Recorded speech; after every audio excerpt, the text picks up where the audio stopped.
Hi, this is Ginny LaBelle with Defined Health, and we welcome you to our next edition of our Insight Series webinars.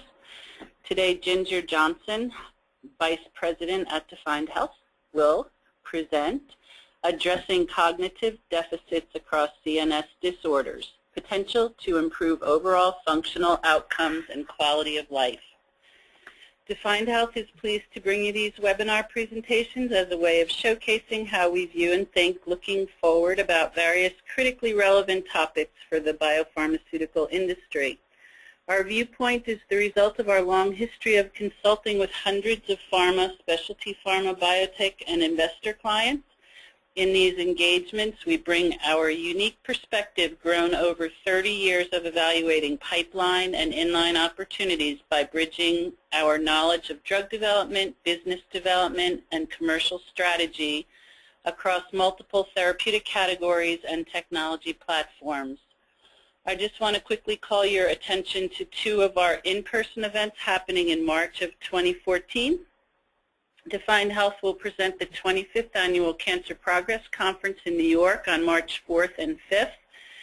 I encourage you to visit our website, Cancer Progress by definedhealth.com or by dh.com, to view the program. It includes world-class oncology luminaries from academia and industry, investors, and government. The agenda ranges from biomarkers, diagnostics, and big data to advances in treating brain and prostate cancer to antibody-drug conjugates, gene and cell therapies, translational oncology, and pricing and reimbursement. Check it out at cancerprogressbydh.com. Secondly, Defined Health will be bringing its Therapeutic Insight program to EBD Group's BioEurope Spring Partnering Conference. That will take place on March 10th through 12th in Turin, Italy. Ginger will be moderating a panel on this topic that she's discussing today. Her panelists include Dana Hilt from InVivo, Malcolm Weir from Heptares, and Jamie Eberling from the Michael J. Fox Foundation. Our other three panels this year at Therapeutic Insight feature senior industry executives from pharma, biotech, and specialty pharma speaking about establishing proof of relevance in early-stage deal-making, differentiating early and autoimmune inflammatory disease, and immuno-oncology. To learn more about Defined Health, our capabilities, and our upcoming annual Therapeutic Insight and Cancer Progress conferences, please visit our website at definedhealth.com or send us an email or give us a call. We'll be happy to tell you more. Just a couple housekeeping notes, and I'll pass it over to Ginger. These slides will be up on our website shortly. There are previous presentations that Ginger has done in the CNS space also already up on the definedhealth.com website. We should have time for questions at the end of Ginger's presentation. As you think of them, as she's doing the presentation, please send them along. And if we do not get to your question, we'll definitely follow up with you in the next day or so. Thank you for your attention and for your participation, and I'm going to turn it over to Ginger. Okay. Thank you, Jenny, and thank you, everyone, for joining. Okay. So I want to start just, at the highest level. Cognitive deficits are prominent and disabling features of many disorders. CNS certainly, and that's what you see around the brain guy, and non-CNS additionally. So things like lupus, chemo brain, which is mental cloudiness that affects patients before, during, and after cancer treatment, sometimes decades after. There's neurocognitive changes after coronary bypass grafting, or CABG, which is one of the most commonly performed cardiac surgeries, and diabetes. Patients with diabetes commonly have cognitive deficits. So the range and pervasiveness is quite broad, but today I'm going to focus on cognitive impairment and CNS disorders. A lot of words here, but what I'm trying to say here is that cognitive dysfunction is broad-based and, importantly, has a meaningful impact on real-world functioning. We see cognitive deficits across many CNS disorders affecting multiple cognitive domains and this complicates the task of discovering effective treatments. On the slide you see some examples here. 75 to 85% of schizophrenia patients report cognitive impairment that affects function. Cognitive dysfunction limits professional and social options for autistic individuals. In depression, cognitive impairment is persistent and strongly related to disability. And even in patients that have remitted, there's residual cognitive impairment. Cognitive deficits are prominent in euthymic phase of bipolar disorder, and again, persistent. And cognitive impairment affects personal life and vocational status in MS patients. And lastly, and again, this is not an exhaustive list, but just examples, ADHD patients, as children, the symptoms of cognitive deficits often continue into adulthood. So cognition is a suite of interrelated conscious and unconscious mental activities. The dysfunction does not signify just poor memory, which I think is what most people think of when you think of cognition, but there's a range of cognitive impairment. Again, it's broad and complex. There are universal domains such as attention, working memory, procedural learning and memory, speed of processing, fear extinction learning, and semantic memory. And then there are higher domains in terms of their specialized and sophisticated nature. These domains are well represented in humans compared with things like rodents, and some are prominent in both great apes, and this reflects evolutionary convergence. We'll get more into the distinctions between these different domains, and here it is. So this graphic is adapted from a chart presented in a 2012 Nature Review article. I'm sure it's tiny, you can't see it, but the source is at the bottom, and I suggest getting a hold of this article. It's fascinating. And thank you, Janet, for redoing this for me, but it's really a good conceptualization of the fact that there's kind of cognitive domain signature for various disorders. An alternative view is that the various domains are more greatly affected in distinct sets of disorders. So let me say that again. You can look at this in two ways. You can look across the, I'll call it the y-axis by disorder, and you see patterns when you look across the different disorders or commonalities, or you can look by domain and you see commonalities across the domains. So this begs the question of whether we should approach cognition from a disease or a domain standpoint. So these next series of slides, you'll see it's very cool, but it might give you a seizure. So looking from a disease standpoint, Alzheimer's disease is clearly characterized by poor learning and memory, with domains in semantic, visual, and verbal memory being highly affected. Working memory, attention or vigilance, and executive function are affected to a lesser extent. If you look at ADHD compared to AD, or Alzheimer's disease, the deficits are focused highly on attention and executive function. Executive function is associated with higher level activities such as planning, decision making, and problem solving. It's a term that you hear or run into a lot when you're talking about cognitive impairment. When we look at schizophrenia, it's characterized by a broad pattern of cognitive deficits. If you look across the various indications, you'll see schizophrenia is the one disorder that seems to have the highest degree of cognitive impairment across many cognitive domains. And these range from attention to working memory to social cognition and language. And if you look at bipolar, it kind of mimics schizophrenia in terms of the cognitive domains that are affected, but to a lesser extent. So if you flip and you look at this from a domain perspective, attention or vigilance, which means the ability to focus and avoid distraction, is one of the domains that's greatly affected across several disorders.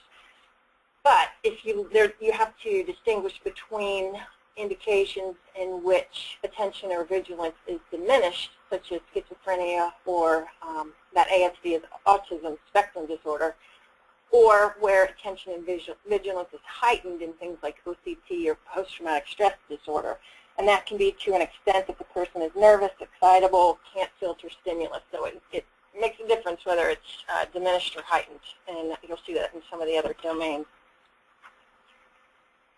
So as described before, executive function refers to purposeful, goal-directed operations such as planning, decision-making, problem-solving, reasoning, concept formation, self-monitoring, or cognitive flexibility.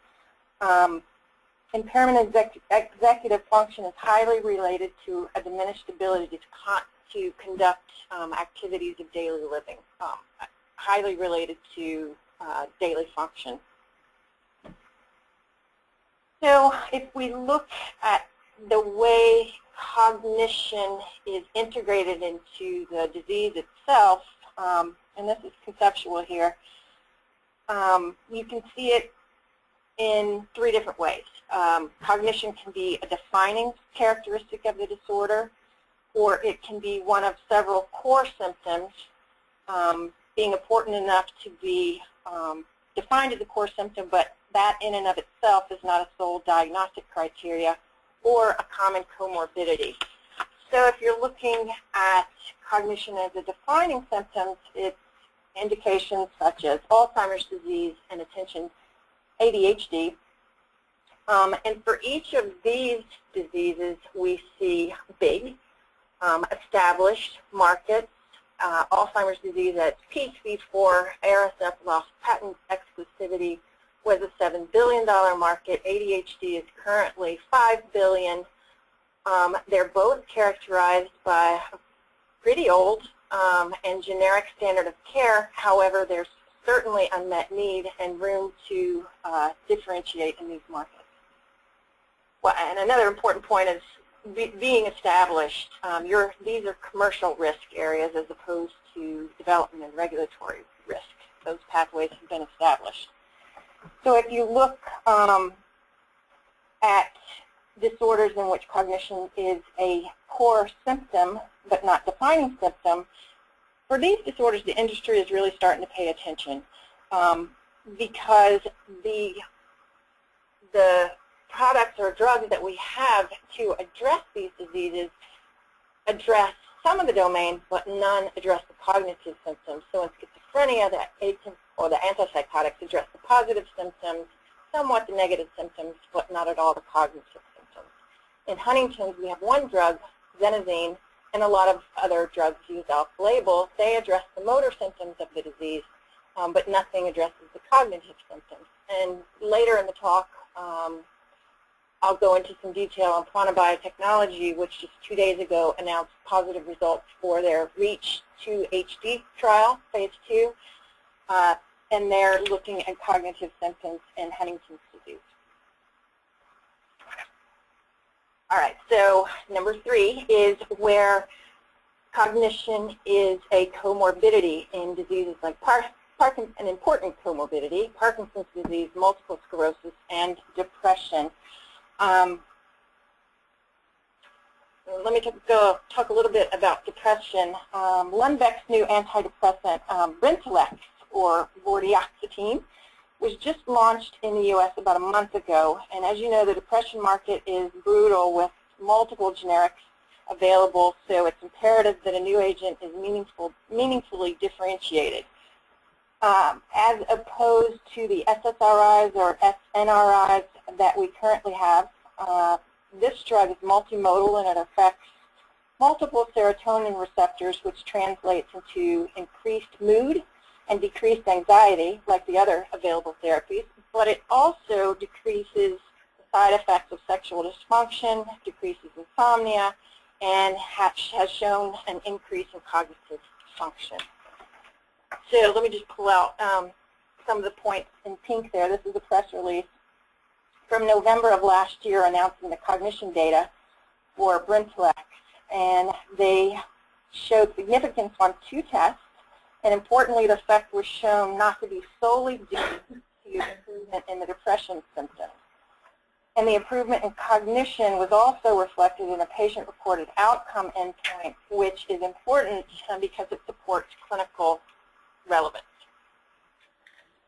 So how did the stock perform with the cognition results? Well, actually, it performed pretty well. Lundbeck hit a 2-year high after the cognition results were released. And one industry analyst raised his peak sales forecast by $350 million based on the new cognition data. It would be very interesting to learn how that was calculated, but it's quite a jump in a forecast. So what's next for this antidepressant? There are several indications that might be pursued. The consensus of opinion is that Lundbeck may pursue ADHD as the next indication. And as described before, ADHD is one of the established markers where you're going to have diminished regulatory and clinical risk, but there's going to be commercial risk. Or Lundbeck could pursue cognitive impairment associated with disorders such as schizophrenia or Parkinson's, where we see some impairment across domains that are similar to depression. But in this case, they'll trade commercial risk for clinical and regulatory risk. A lot going on in here. But this just shows the complications. So when we're talking about the identification of relevant targets, new agents will need to navigate a complex pattern of crosstalk among cellular mechanisms influencing cognitive function. And this slide is an overview of molecular substrates targeted by drugs that are designed to enhance cognitive performance. So that's the red boxes, and this is also from that same Nature Review article. The red boxes are potential targets, and most of the mechanisms depicted are, for simplicity, in a postsynaptic element.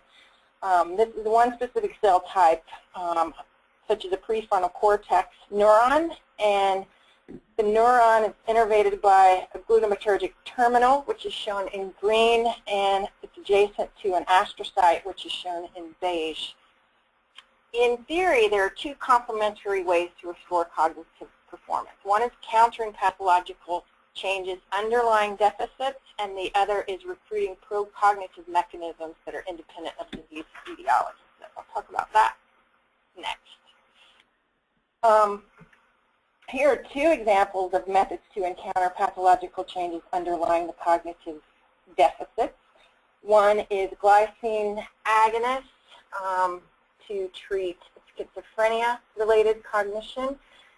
And the second is mGluR antagonist targeting Fragile X syndrome. So you're addressing pathological changes that underlie the cognitive deficit.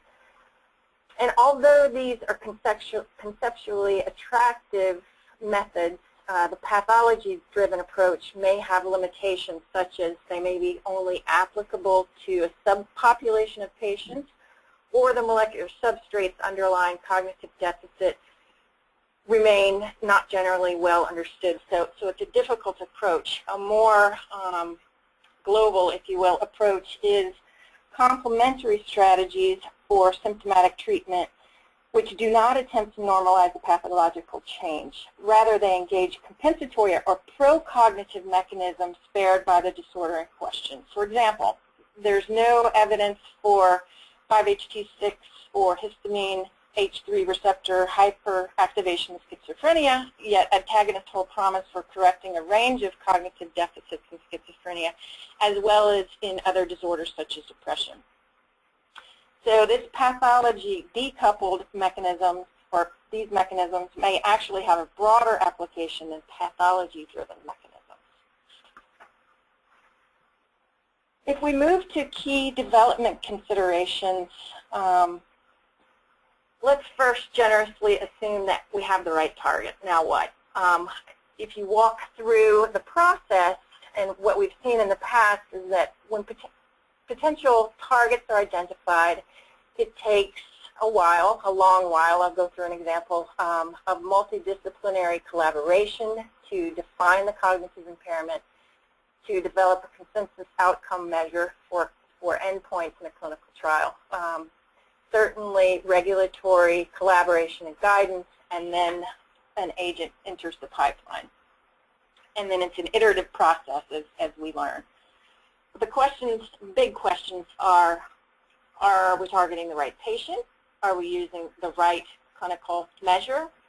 And are we intervening at the right time? So the ability to define and diagnose the cognitive impairment for a specific patient population is paramount prior to moving into the clinic. And for most of the disorders we're discussing today, the definition of cognitive impairment specific to the disease is situation in progress. This is a good example. And we can learn many lessons from the more than a decade of collaboration that's gone into defining and validating the definition of cognitive impairment associated with schizophrenia. The short way to say that is CIAS. The collaboration was National Institute of Mental Health. It was the Division of Mental Disorders, Behavioral Research, and AIDS, and they sponsored the Measurement and Treatment Research to Improve Cognition in Schizophrenia program, which is called MATRIX, which is a broad-based consensus process that included the academic community, the FDA, and the pharmaceutical industry to establish consensus agreement on the full profile and extent of cognitive impairment in schizophrenia, which is identified by this graphic and the 7 domains that are affected: verbal fluency, attention vigilance, visual learning and memory, oops, there's 2 of those, social learning, working memory, reasoning, and problem solving. So I flipped one, I'll fix that. And then define the characteristics of CIAS, which you see there. In Parkinson's disease, we're moving in the same direction with a recognition of cognition as a key symptom of the disease and a need to validate diagnostic criteria. And as mentioned, or in one of the previous slides, in 2014, cognitive dysfunction in Parkinson's is one of the major focus areas for the Michael J. Fox Research Foundation. On this slide are several of the goals for this effort. But starting with, again, collaboration to define cognitive impairment so that we know what we're dealing with and we can diagnose and recruit the right patients. Moving to second question, do we have the right measure? The MATRIX program in Back to Schizophrenia was determined by a rigorous consensus process to identify the ideal test to serve as the outcome measures in clinical trials for compounds to treat this, what is clearly an unmet need. The outcomes was the MATRIX Consensus Clinical Battery, or MCCB, which involves 10 tests or tasks, one of which is automated, and the others being widely used neuropsychological tests. And the MCCB measures domains relevant to schizophrenia, including speed of processing, attention vigilance, working memory, verbal learning, visual learning, reasoning, and problem solving and social cognition. Unfortunately, well, I'll say fortunately first, there have been several agents that have entered the clinic. We are learning from what is happening with those agents, but none so far have made it all the way through. We've seen some high profile and late failures. Whether they are, I mean, there's certainly lots of reasons that can be attributed to this, but one may be limitations that are associated with the MCCB, things like training effects, which can mask potential treatment effects. Training effects refers to the clinical trial participants learning the test as they go. The test is time-consuming. A full battery takes 60 to 90 minutes to complete, so it's and it requires highly specialized administration and test scoring. And the selection criteria for the test apparently did not include established drug sensitivity.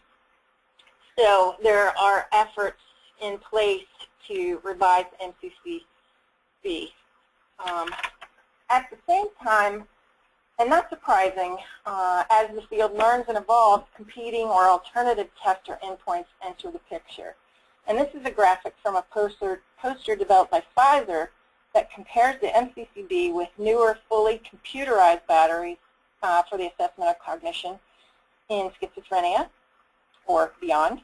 And the question is whether these alternative tests assess the same constructs as the MCCB. So in this study, a little over 200 patients were randomized to do one of two fully computerized tests. One is the CNS vital signs and the other is the cog state.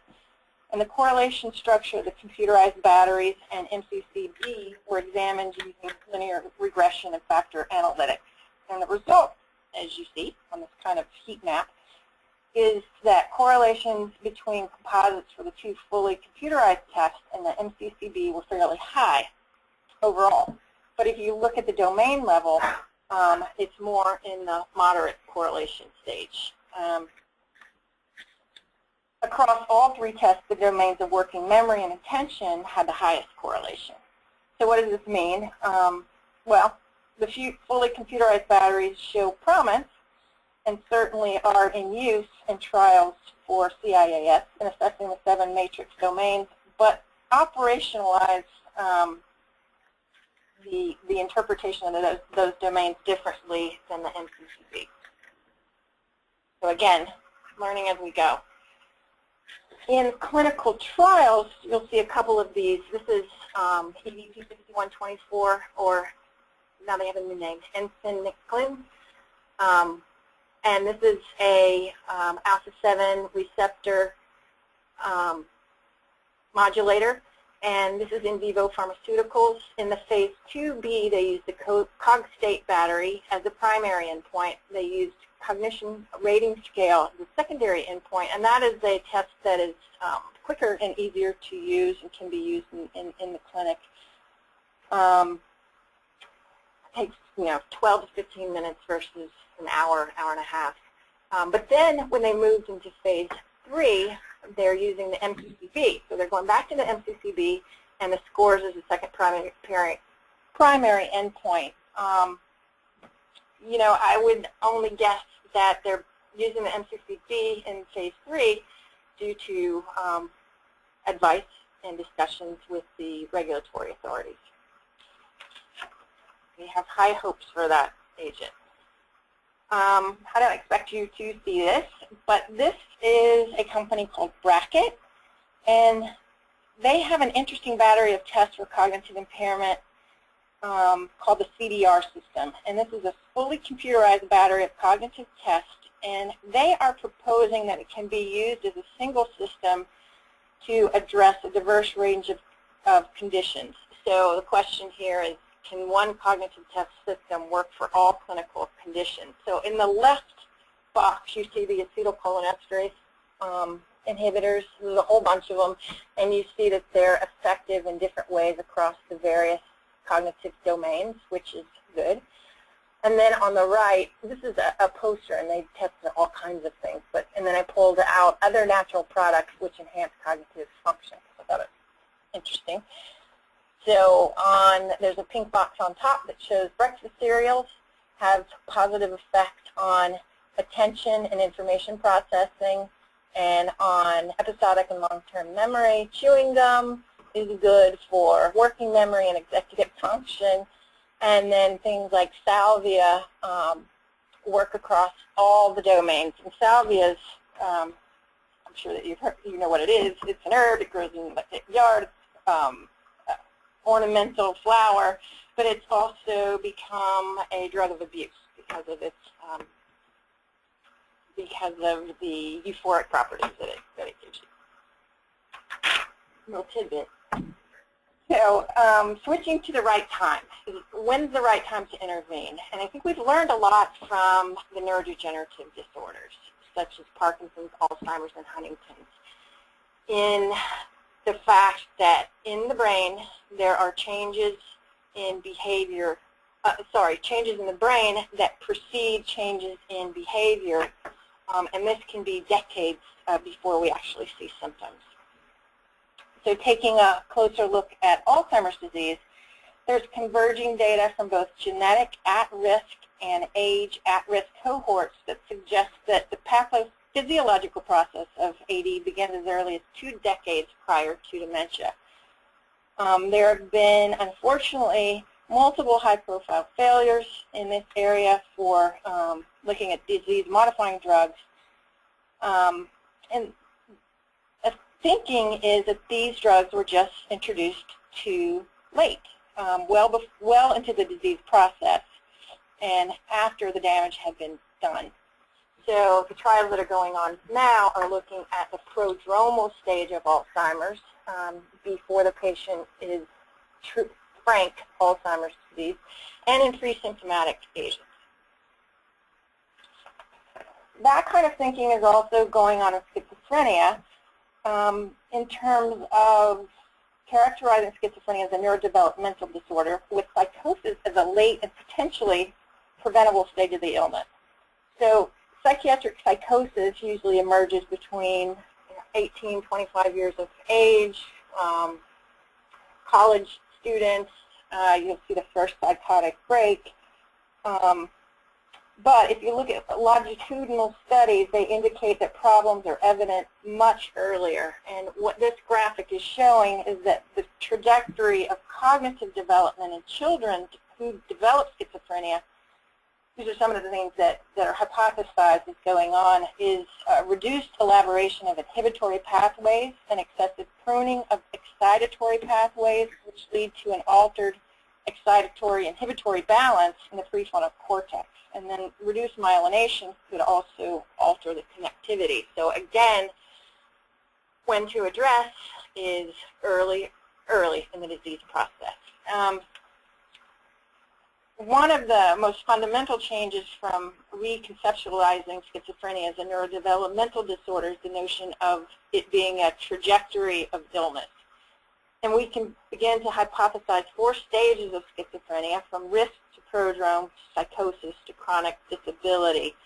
And at present, the diagnosis is based on symptoms and sign of psychosis. However, with the advent of biomarkers and cognitive tools, as well as the identification of subtle clinical features, we're beginning to detect earlier stages at risk and prodrome, just like in Alzheimer's disease. So optimally, early intervention with cognitive therapy may enhance later stage, and this is the important part, address early for the cognitive changes. You may impact later stage dysfunction, which may translate into higher functioning individuals, people who may be able to hold employment, have social interaction or function in the community. Huntington's disease is a hereditary disease, neurological disorder. It affects cognitive, I talked about it in the beginning, 3 domains: cognition, mood, and motor symptoms. This is an inherited autosomal dominant pattern with mutation as an expansion of a CAG repeat in the Huntington gene. And the average age of onset is about 40 years. Huntington's is one, I guess it's the only, one of few CNS disorders where you can have a genetic test and determine quite clearly that you will at some point develop the symptoms of Huntington's disease. So you know these changes are coming, but in what order do these changes come, and when is the right time to intervene? This is a study called the Track-HD study, and it was published in the Lancet Neurology in 2012. And it's a longitudinal observational study aimed to establish measurements that are the best to use as outcome measures for clinical trials in Huntington's. And subjects without symptoms of Huntington's but were gene characters were divided into 2 groups: those who were estimated to be close to or far from disease onset. That's a mouthful. So the way they did this was they predicted how close subjects were to onset of symptoms based on a mathematical calculation using the number of CAG repeats and the patient's age. A group of subjects in the early stages of Huntington's and a control population that didn't carry the gene were also included in the study. So this is just some of the data from the Track-HD study. And so in these measures of cognitive function. We see the symbol digit modalities test, and this is a test of visual-motor integration, measuring visual attention and motor speed. The Stroop test, which is a word reading condition test of processing speed, and the circle tracing test, in which the subject traces the circle as quickly and accurately as possible, trying to stay within the ring. And the TRACK-HD study showed that the patients with frank HD were cognitively impaired, clearly, so that's the orange and red at the bottom. But also patients who were closer to disease onset but with no motor impairment were meaningfully cognitively impaired compared to controls and compared to the Huntington's patients who are further away from symptom onset. So that's the purple line there. So the third is, this is revisiting. So as we look earlier in the disease, we have to ask again, is this the right measure? Because if you're looking at subtle cognitive changes early in the disease process, they may not be detected with measures that were developed for later stages in the disease. And this is kind of the situation that we're in with diseases such as Alzheimer's disease and testing in prodromal. There's a shift or some new composite measures that are being included in the studies that are trying to pick up some of those subtle changes.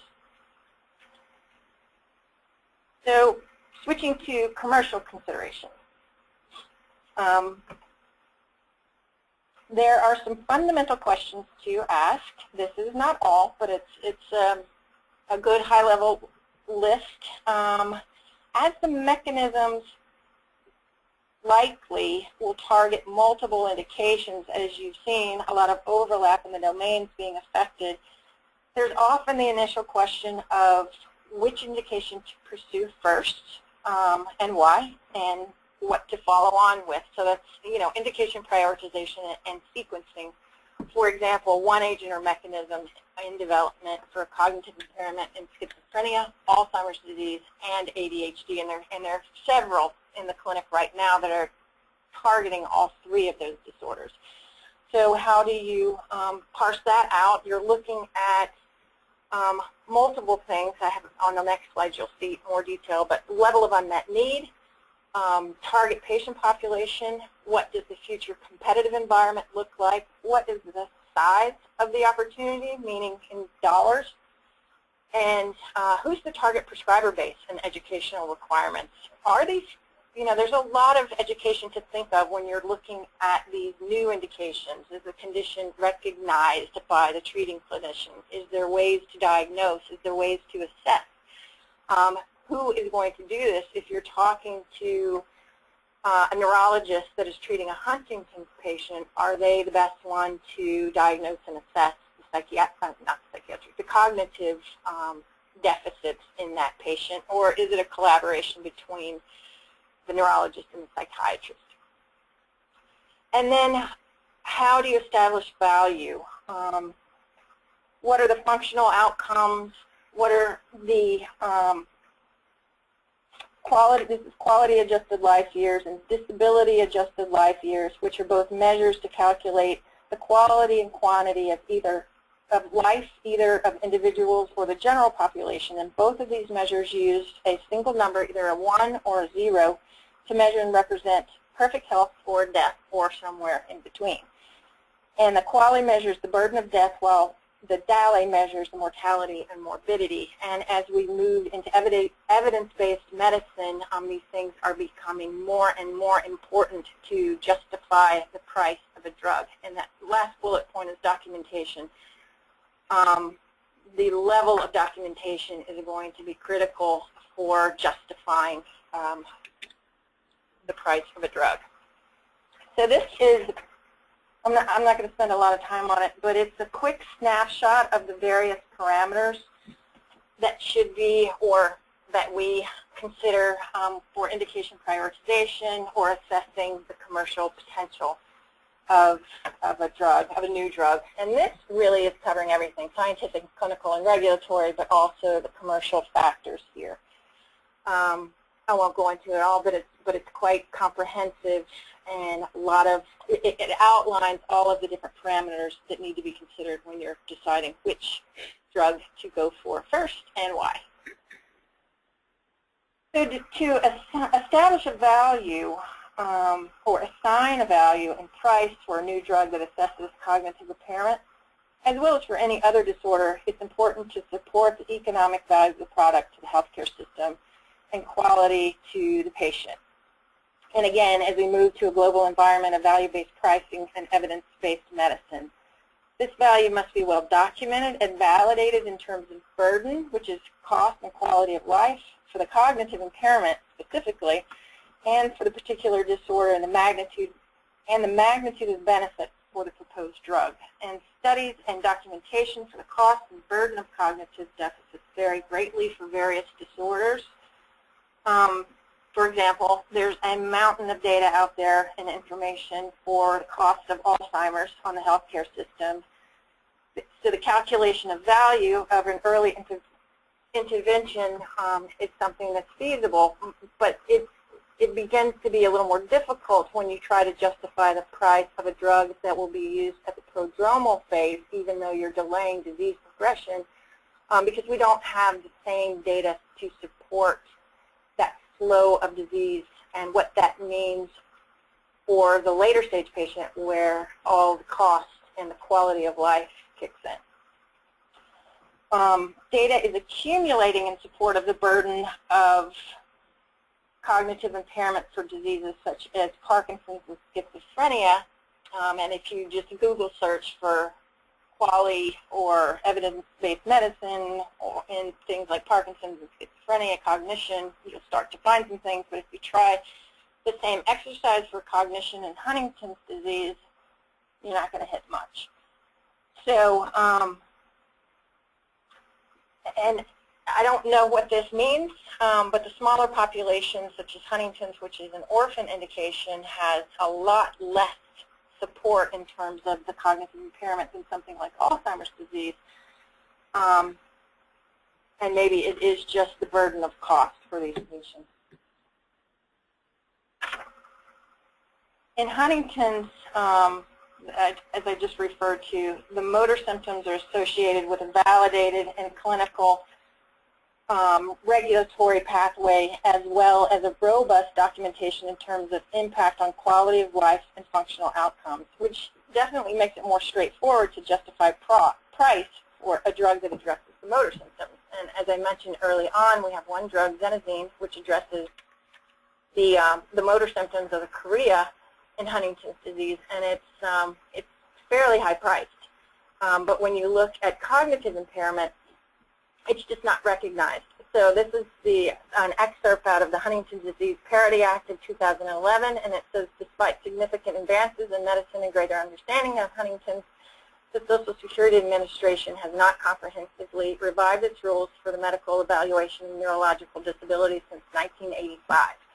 The designation of this disease by Social Security as Huntington's chorea, which is no longer the term we use, is both outdated and medically inaccurate, as this term fails to recognize the behavioral and cognitive impact of Huntington's, while also providing an incomplete characterization of the full spectrum of Huntington's for purposes of Social Security disability insurance and Medicare programs. So that pretty clearly says it's not recognized by the payer. But the pipeline is not waiting, and as I said early in the talk, or as I referred to, Prana Biotechnologies announced successful phase 2 results of their Huntington's disease trial. And this was just 2 days ago. And this is a metal chelator of some sort. And the primary endpoints here are safety and tolerability. But secondary endpoints were a battery of cognitive measures, and they showed significant improvement in a measure of executive function or cognition in the 250 milligram dose. It also, and I think this is very important, showed favorable signs in functional capacity. and there's preliminary evidence of a biomarker being affected, which is reduction in brain atrophy. And the company plans to advance PBT2 to phase 3 trial after discussions with the FDA. This agent is also in phase 2. It's called the Imagine trial for the assessment of safety and tolerability in patients with Alzheimer's disease, and they're looking at prodromal or mild Alzheimer's disease patients. So I did fast because here's my last slide. It's critical to show that agents that address cognitive impairment result in a meaningful and relevant improvement in real-world function and quality of life. And to establish value, trials must address the right patient, which is clearly defined and diagnosable unmet need at the right time in the progression of the disease. And in addition, the relative cognitive domains must be targeted and measured. For diseases in which the diminished value on function and or quality of life, as well as cost burden, significantly attributable to cognitive impairment has not been adequately established and documented to the satisfaction of the payers, the biopharma company may need to lead the charge. There are several ways in which they may do that. None of it easy and none of it quick, but it certainly can be done. So with that, I have a couple of slides in the back if we have time for, but if anybody has any questions, I'm happy to take those.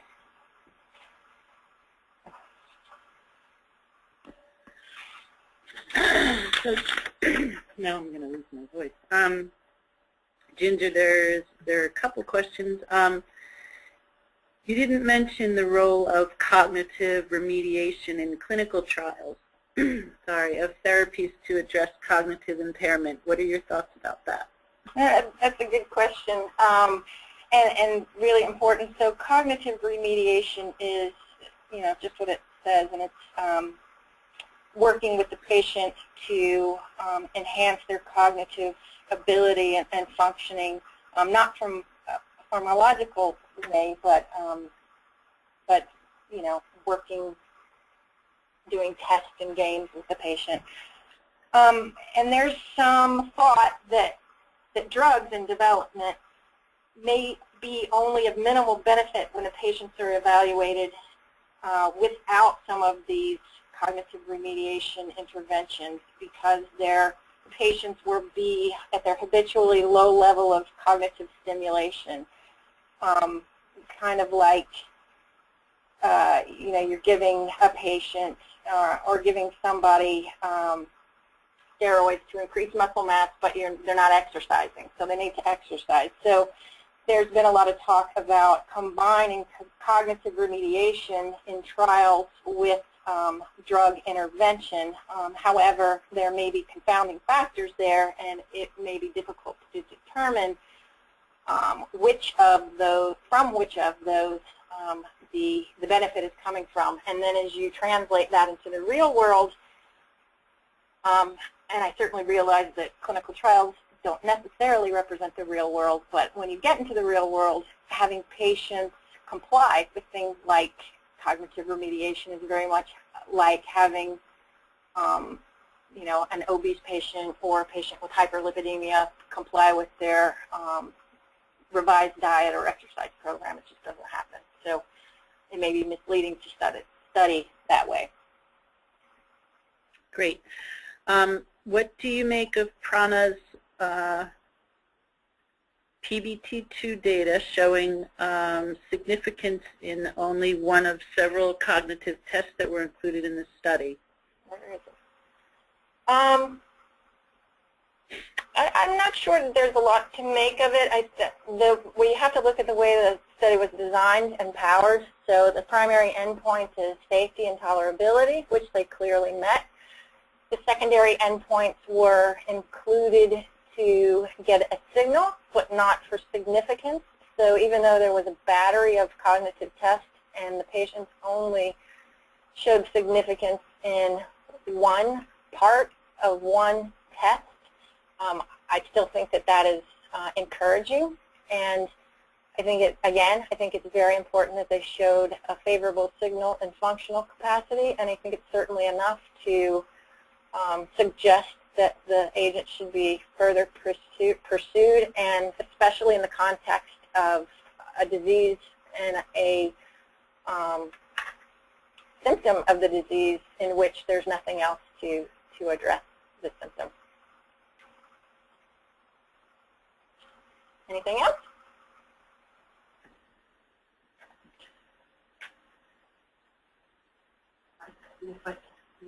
We have a question that says, are we able to download the slides? The slides will be available probably tomorrow, maybe the next day. We just need to make sure they're clean and get them up, and the recording should be there. And then we have one more question. Schizophrenia, should phase 3 be an all-comers trial? And what current treatment medications are acceptable? Yeah, so two parts to that. In schizophrenia, should phase 3 be an all-comers trial? Well, that's going back to the patient too. Are we targeting the right patient? That is a question that is being asked over and over. If you're looking at cognition, where at what point, two parts to that, at what point in the disease are you going to have a real impact, and probably early, and an impact that will translate into later stage function of the patient. And there's important things in schizophrenia like the support system and the motivation of the patients, and even what kind of payer is covering them. All of that points to early in the disease. It's just a thought there, but then that cuts your patient population to a subset, which can be complicating in terms of pricing and market opportunity, and also in terms of recruiting. Second part is what current treatment meds are acceptable. All of the agents that are in development for cognition schizophrenia are on top of baseline therapy. You can't take a schizophrenia patient off of their antipsychotic, and they need to be on stable antipsychotic therapy, so usually at least 3 months or so stable, because what you don't want is to have a psychotic event or positive symptoms or psychoses that can interfere with your assessment of the cognition. Okay, we have a couple more minutes, and I see another question, so might as well go ahead. The rest of you are game. Someone is asking about Lundbeck's possible labeling. What do you think their label might look like, if you have any thoughts about that? I'm guessing you're talking about the antidepressant. Yeah, I don't know. I'm not sure that they'll get or are pursuing a label for cognition. I would guess what they're doing is pursuing some language in the label, one of two things, language in the label that reflects the cognitive data so that it can be promoted, or a post-marketing study that is published and can also be promoted. So it's differentiation, but it doesn't necessarily have to be a label indication. And the second question there is similar. Will Lundbeck's approach to cognition be similar to Lilly's approach to chronic pain labeling? And I'm not sure what that means. Me neither. Okay, we can go offline and answer that. Okay, John. So thank you, everyone, for your participation. And as Ginger said, we'll get these slides. I think the audio-visual will be up on the webinar, up on the website, actually, in a day or two. And please don't hesitate to give us a call or send us more questions directly to our Defined Health emails. And we'll look forward to seeing many of you soon at BioEurope Spring. Thank you.